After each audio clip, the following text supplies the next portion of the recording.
ये कहानी है माखनपुर गांव की। वहाँ भाग्य लक्ष्मी एक छोटे से घर में रहा करती थी।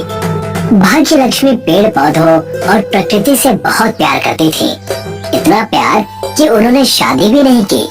भाग्य लक्ष्मी अपने बगीचे से बहुत प्यार करती थी। लोग उसे पागल समझने लगे। केले के पेड़ से उन्हें बहुत लगाव था। लोगों को लगता है कि मैं पागल हो गई हूँ। पेड़ पौधों से बातें करने की कला पता नहीं लोगों को कब समझ आएगी। भाग्य लक्ष्मी की बातें सुनकर केले का पेड़ हिलने लगता है। तब भाग्य लक्ष्मी कहती है, तुम्हें भूख लगी है ना? मैं समझ गई। रुको, मैं तुम्हारे लिए पानी लेकर आती हूँ। कुछ दिन ऐसे ही बीत गए थे। भाग्य लक्ष्मी ने अपना पूरा जीवन ऐसे ही बगीचे की देखभाल में बिता दिया। भाग्य लक्ष्मी काकी बहुत सरल और अच्छे स्वभाव की थी। हमेशा अपने पेड़ पौधों के लगाव के कारण जानी जाएंगी। केले के पेड़ अभी तंदुरुस्त और अच्छे हैं, पर अब वहाँ पर देखभाल करने वाला कोई नहीं है। चलो, हमें क्या करना है?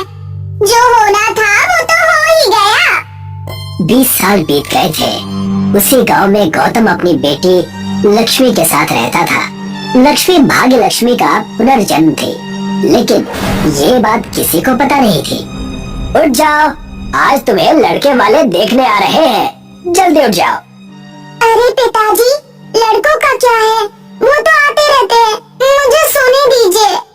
जाओ, जाकर काकी के बगीचे से फूल और केले के पत्ते तोड़ लाओ। एक तो तुम वैसे भी मांगलिक हो, पता नहीं तुम्हारी शादी कब और किससे होगी।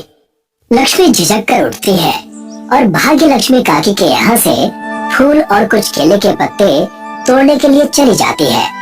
वहाँ जाकर जैसे ही लक्ष्मी पूरे बगीचे को अच्छे से देखती है, तब वो केले के पेड़ को देखकर कहती है, हो ना हो इस पेड़ और इस बगीचे से मेरा कोई तो नाता है। मैं जब भी इस बगीचे में आती हूँ, यहाँ पर कुछ न कुछ अजीब महसूस होता है। और ये केले का पेड़ इतना मुरझाया हुआ क्यों है? जैसे ही लक्ष्मी ने केले के पेड़ को छुआ, केले का पेड़ चमक उठा।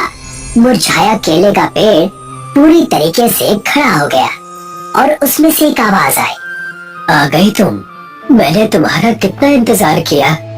केले के पेड़ से आवाज सुनकर लक्ष्मी बहुत ही ज्यादा डर गई और उससे दूर हो गई। कौन हो तुम?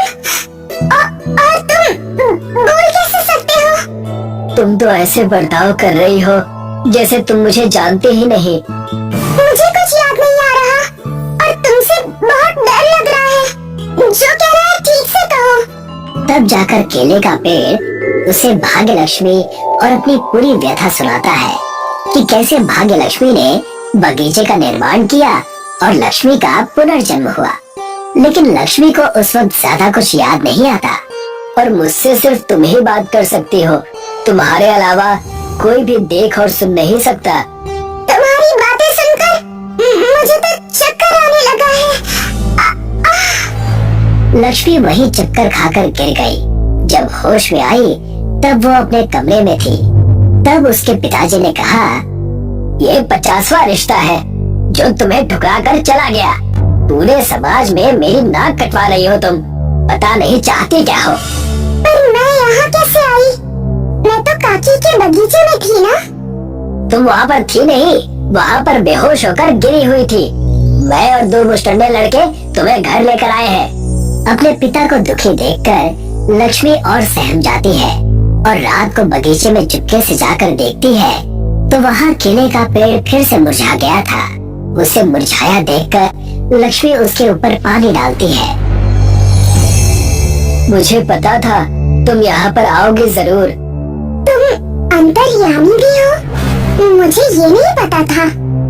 लक्ष्मी को उसके पापा चिल्ला चिल्ला कर बुलाने लगते हैं और वो तुरंत ही वहाँ से चली जाती है। तुम्हें कल एक लड़के वाले देखने आ रहे हैं, तैयार रहना। अगले दिन जब लक्ष्मी को लड़के वाले देखने आते हैं, तब लड़के वाले लक्ष्मी को देखकर रिश्ते के लिए मान जाते हैं। लेकिन लक्ष्मी के मांगलिक होने की वजह से कहते हैं, बेटी लक्ष्मी की पहले केले के पेड़ से शादी करवानी होगी, तभी हम अपने बेटे की शादी लक्ष्मी से करवाएंगे। जी हमने पंडित जी से ये बात पहले ही कर ली है और हम केले के पेड़ से शादी करवाने के लिए पूरी तरह से तैयार हैं। लक्ष्मी को लेकर गौतम केले का पेड़ ढूंढने लगता है। तब लक्ष्मी कहती है, क्यों ना आप मेरी शादी उस काकी के बगीचे में जो केले का पेड़ है उससे करवा दे, तो वो हमारे घर के पास ही है। तुमने बिल्कुल सही बात कही है बेटा, हम ऐसा ही करेंगे। ठीक वैसा ही हुआ। गौतम ने अपनी बेटी की शादी उसी केले के पेड़ से करवा दी। सारा गांव तमाशा देखकर हंसने लगा। अरे हाँ, आज इस केले के पेड़ से शादी की है, कल किसी जानवर से भी करनी पड़ेगी। और नहीं तो क्या, और तो और उसी बगीचे में जहाँ वो काकी कुंवारी चल बसी। लेकिन नहीं, लक्ष्मी की किस्मत उन काकी से अच्छी है। केले के पेड़ से शादी तो हुई कम से कम। लक्ष्मी को दुखी देखकर केले के पेड़ ने एक सुंदर इंसान का रूप धारण कर लिया, जिसे देखकर सारे लोग दंग रह गए। ये सब क्या हो रहा है? मेरी आंखें ये सब देखकर भरोसा नहीं कर रही। लक्ष्मी को दुखी देखकर केले के पेड़ ने गांव वालों को पेड़ की एक डाल से बांध दिया।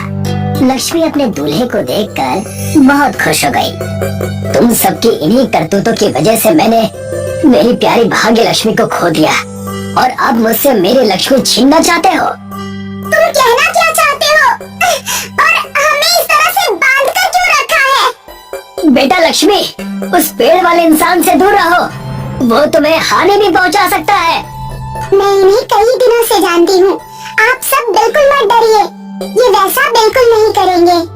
तुम सबने मेरी भाग्य लक्ष्मी को हानि पहुंचाई है, मैं तुम्हें छोड़ूंगा नहीं। मैं तुम्हें सारी सच्चाई बताता हूँ लक्ष्मी। तब जाकर उस पेड़ यानी लक्ष्मी के दूल्हे ने सारी बातें बताई। ये बात 20 साल पुरानी है, जब भाग्य लक्ष्मी अपने घर पर चोट खाकर गिर गई थी। पूरी रात चीखती रही, चिल्लाती रही, लेकिन इन गांव वालों ने ये बात सुनकर भी उन्हें सहारा नहीं दिया, और तड़प तड़प कर उन्होंने अपने प्राण त्याग दिए। लेकिन इन्होंने उनकी मदद क्यों नहीं की? ये सब इस बगीचे को हड़पना चाहते थे, इस वजह से मैंने उन्हें खो दिया। सारी सच्चाई सुनकर लक्ष्मी ने अपने पिताजी गौतम से कहा, पिताजी, तब आप कहाँ थे? कहीं इसमें आप भी तो शामिल नहीं? मैं तुम्हारी कसम खाकर कह रहा हूँ बेटी, इन सब में मेरा कोई हाथ नहीं है। तुम्हारे पिताजी उस वक्त अस्पताल में थे। सारे मिलकर बातें कर ही रहे थे कि वहाँ पर बादल गरजने लगे, हवाएं तेज तेज चलने लगी। तब लक्ष्मी को अपने पिछले जन्म की बातें याद आ गई। इन गांव वालों से हमें अब कोई लेना देना नहीं है। हम अपनी गृहस्थी कहीं और जाकर बसाएंगे। मुझे इस जायदाद के लिए मारा गया था। अब इस जमीन पर अगर कोई भी कदम रखेगा तो उसे ये बगीचा तड़पा तड़पा कर खत्म कर देगा। तुमने बिल्कुल ठीक कहा। पिताजी से आशीर्वाद लेकर हम यहाँ से तुरंत प्रस्थान करेंगे। लक्ष्मी और दूल्हे ने गौतम से आशीर्वाद लिया और उस गांव और शहर को छोड़कर वो